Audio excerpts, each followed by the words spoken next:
एक समय होता है जब आप छोटे बच्चे होते हैं और आपकी चिंता करने वाले हमेशा आपके साथ रहते हैं। फिर एक समय आता है जब आप बड़े हो जाते हैं, समर्थ और शक्तिशाली हो जाते हैं, अपना ख्याल स्वयं रखने योग्य हो जाते हैं और एक बेफिक्र जीवन जीने लगते हैं। लेकिन फिर एक समय आता है जिसे बुढ़ापा कहते हैं, जब आप पुनः ऐसी स्थिति में आ जाते हैं जब फिर से आपको बचपन की तरह सहारे की जरूरत होती है। यह लगभग जरूरी हो जाता है कि कोई आपका ख्याल रखे, आपकी चिंता करे, आपके साथ वैसे ही साए की तरह रहे जैसे आप अपने छोटे बच्चों के साथ एक समय रहते थे। और यही वह समय होता है जो साबित करता है कि किसने अपने बच्चों का पालन पोषण कैसा किया। आपने बहुत से ओल्ड एज लोगों को अपने बच्चों को भला बुरा कहते हुए सुना होगा, और आश्चर्यजनक बात यह है कि ऐसे ज्यादातर लोग पढ़े लिखे और अपने समय के पैसे वाले लोग ही होते हैं। उन्होंने अपने बच्चों को अच्छे स्कूलों में पढ़ाया होता है, उनके कपड़े और खाने पीने का भी अच्छे से ख्याल रखा होता है, फिर भी बुढ़ापे में उनके बच्चे उन्हें अकेला मरने को छोड़ देते। क्या सारी गलती उन बच्चों की ही है? क्या माता पिता का बच्चों पर सिर्फ पैसा खर्च करना ही काफी होता है? क्या सिर्फ अच्छा स्कूल, महंगा खाना और ब्रांडेड कपड़े बच्चों को ऐसा मनुष्य बनाने के लिए काफी हैं जो उनमें परिवार और समाज के प्रति संवेदना और जिम्मेदारी का भाव भी उत्पन्न कर सके?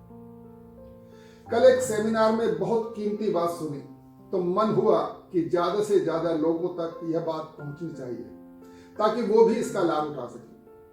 और वो बात थी कि ज्यादा महत्वपूर्ण यह नहीं है कि आप बच्चों के लिए कितने सारे या कितने महंगे खिलौने लाते हैं, बल्कि ज्यादा महत्वपूर्ण यह है कि आप कितना समय उन बच्चों के साथ खेलते हैं, यानी कितना समय उनके साथ बिताते हैं। ऐसी ही अनेक बातें आर्ट ऑफ पेरेंटिंग के उस सेमिनार में सुनने का सौभाग्य मिला, जिसे मेरठ के एक जुझारू व्यक्तित्व श्री अमित जिंदल जी द्वारा आयोजित किया गया था।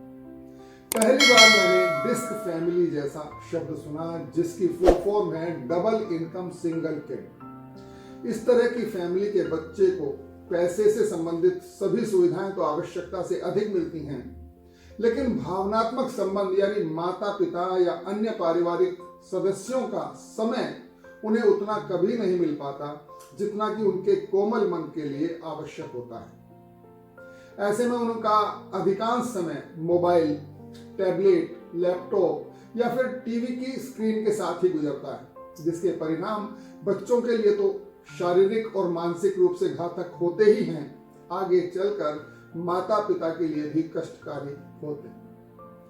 ऐसे बच्चे ही अक्सर बड़े होकर माता पिता को समय नहीं देते और उन्हें वृद्ध आश्रम में छोड़ देते।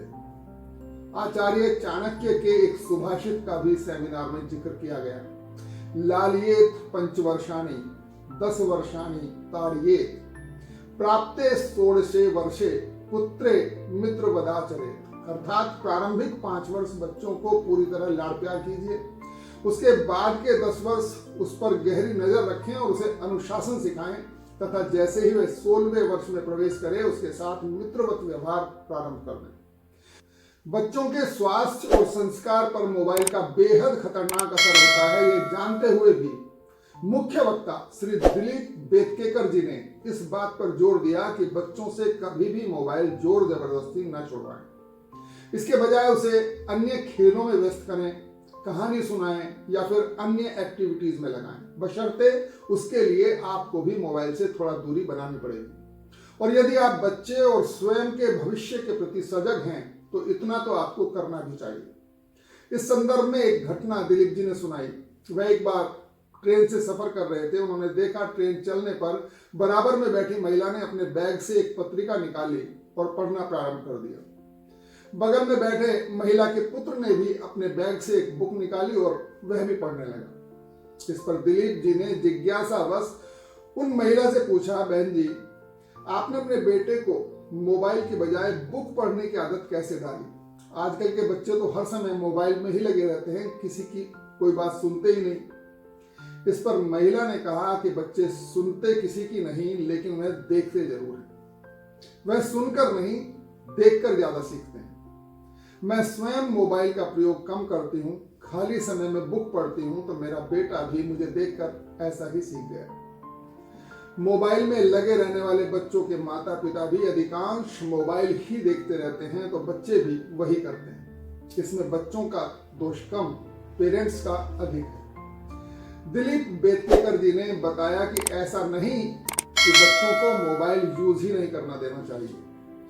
यूज तो करना चाहिए, बस उसका ओवर यूज और मिस यूज नहीं करना चाहिए। उन्होंने कहा कि आप बच्चों को निक वुइचिच, जेसिका कॉक्स और मार्क इंग्लिश जैसे नाम को गूगल पर सर्च करने को कहें, उनकी वीडियोस देखने को प्रोत्साहित करें। उन्हें बताएं कि जब भी स्क्रीन पर आप समय खर्च कर रहे हैं तो सीखने और प्रेरणा पाने के लिए करें, निरर्थक चीजों से बचें। इसके अलावा सेमिनार में सीखने के 4 सोपान, पंचकोश विज्ञान, पहला विद्यालय परिवार, पंच महाभूत और आधुनिक शिक्षा व्यवस्था में संस्कार और चरित्र की शिक्षा को भी स्थान देने की आवश्यकता पर प्रकाश डाला गया। इन सब का वर्णन एक वीडियो में करना मेरे लिए संभव नहीं है, तो फिर कभी आर्ट ऑफ पेरेंटिंग के किसी अन्य विषय के साथ फिर मिलेंगे।